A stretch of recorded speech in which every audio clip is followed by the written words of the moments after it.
Mga idol, sa loob ng 4 na araw mula nang baguhin yung elevation ng biga natin dito sa perimeter ay nagkaroon na ng development.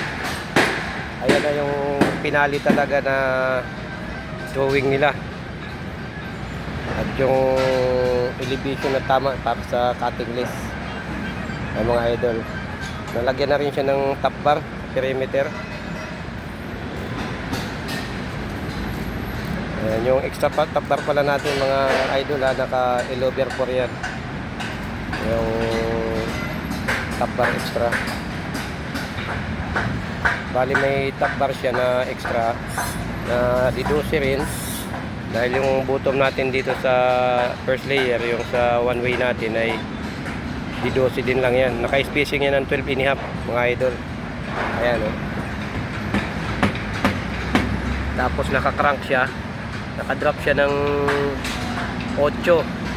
Tapos yung taas naman, nakita nyo yung pinaka-bottom natin. Ayan, sa unang layer sa ilalim, naka-crank din siya.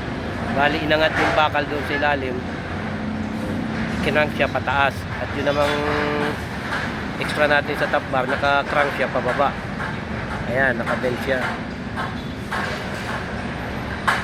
Tutin nga pala yung extra natin sa top bar mga idol. Tutin yan kasama yung bali. Bali nakasampa siya doon sa biga dahil ang purpose niyan ay mayroon yung sukalo doon sa ilalim ng sa ibabaw ng ng precast mga idol. Dahil yung precast niyan mga idol ay parang ang design niya parang tawag nito. Kalimutan ko yung tawag sa precast. Bali para siya nakakorbil. Yung precast dyan ay kasi tingnan nyo yung biga, yung forma hindi eksakto sa lapad ng ng bakal sa dapat kailangan na lapad. Kung napansin nyo, ayan o, butas, hindi siya eksakto dahil ang dudugtong dyan yung precast, katapat dyan, sasaluhin yung biga niya ng precast mga idol, yung gis. Kasi nakanusing yung biga natin, yung bakal sa bottom ng gis.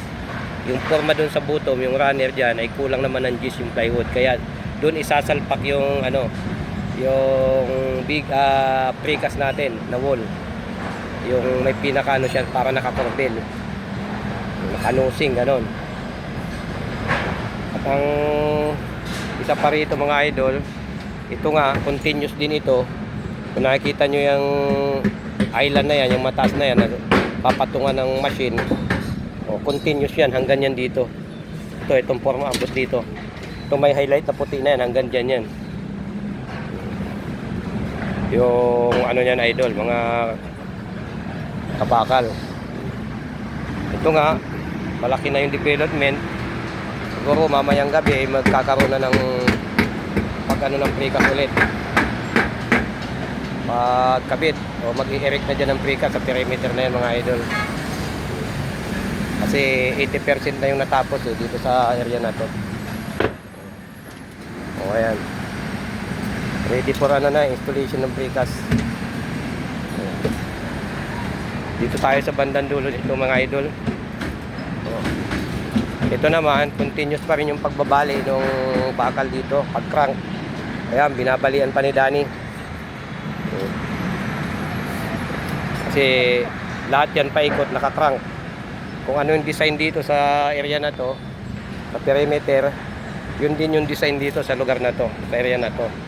Yung pa-eskwala na yan, lahat yan ganyan ang design. Galing dito sa taas, galing dito sa girder na itong malaki, nakadrop na yan. Ayan, kita nyo nakabend. Tapos magbe-bench ulit dito pagdating dito. Bali 2 bench yan.